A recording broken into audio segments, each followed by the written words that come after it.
It was those first few seconds of record player hiss and the folky strumming of an acoustic guitar that gave the song a timeless quality. The voice of Pete Yorn in Life on a Chain seemed to be stretching out from the distant past, reaching out to me, trying to tell me something important. After I heard the song for the first time in the summer of 2001, I bought Music for the Morning After, Pete Yorn's debut album.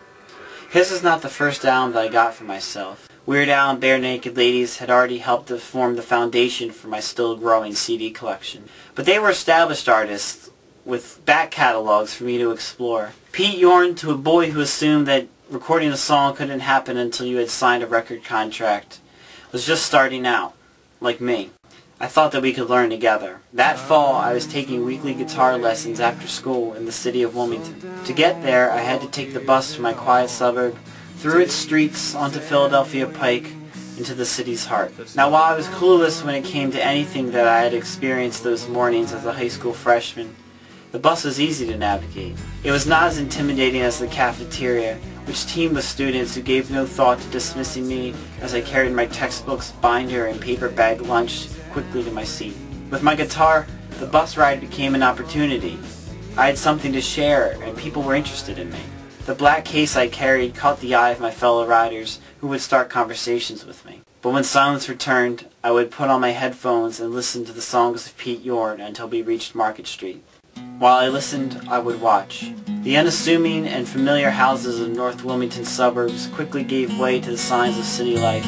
Businesses, McDonald's, compact row homes. Streets grew dirtier and busier, the sounds of Pete Yorn in my ear. The restrained imploring of black, the frenetic explosion of For Nancy, the gentle melancholic resolution of On Your Side, which always seemed to reference Lloyd in his boombox, though it would be years before I actually saw that famous scene.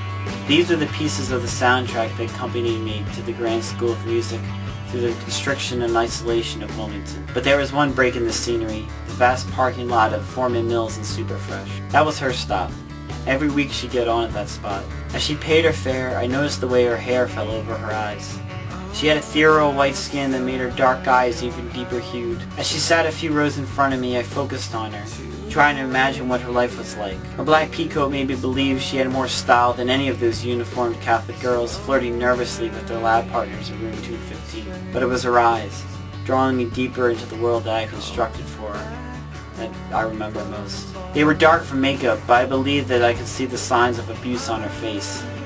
For someone whose grand visions of romance had not yet been diminished by the realities of experience, I thought I could do better for her. I would be better than the others. I would be kind, always supportive, praise her like a queen. These phrases come awkwardly now, better suited for the pop punk that I would soon discover and the worldview of a 14-year-old. I was young, foolish and unaware. Pete Yorn's music was what kept me grounded, however tenuous the connection. He made me feel like there was possible beauty in the unpleasant narrative that I constructed for this woman. In real relationships, people get hurt. I would feel hurt and would hurt others in return, he told me. But he also told me that we all will get past it. He didn't tell me what I would find there. It was up for me to discover that myself. But his music would accompany me as I made that journey.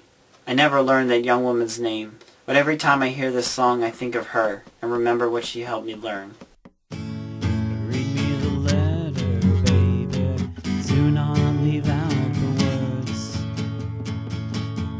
Stories and cigarettes ruin lives of lesser girls, and I want to know,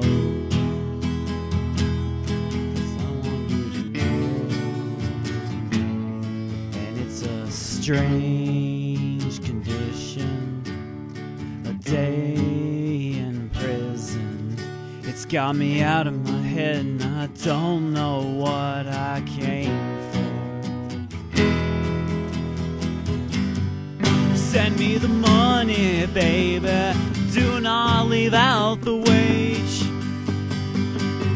You know you're the best things ever to come out of this place. I want you to know, 'cause I want to know. And it's a strange condition, a day in prison. It's got me out of my head and I don't know what I came for. I want you to know.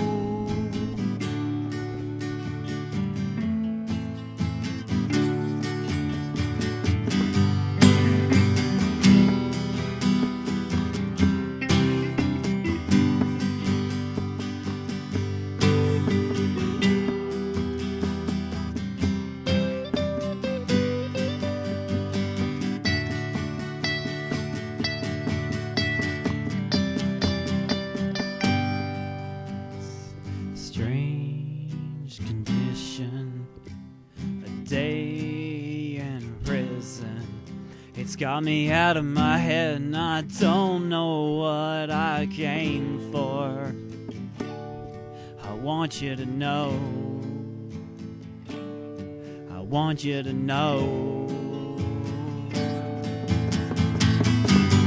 So leave out the others, baby, and say I'm the only one. Cut out the uniforms and settle with the sun. I want you to know, 'cause I want to know. And it's a strange condition, and life in prison, it's got me out of my head and I don't know what I came for. I want you to know, I want you to know.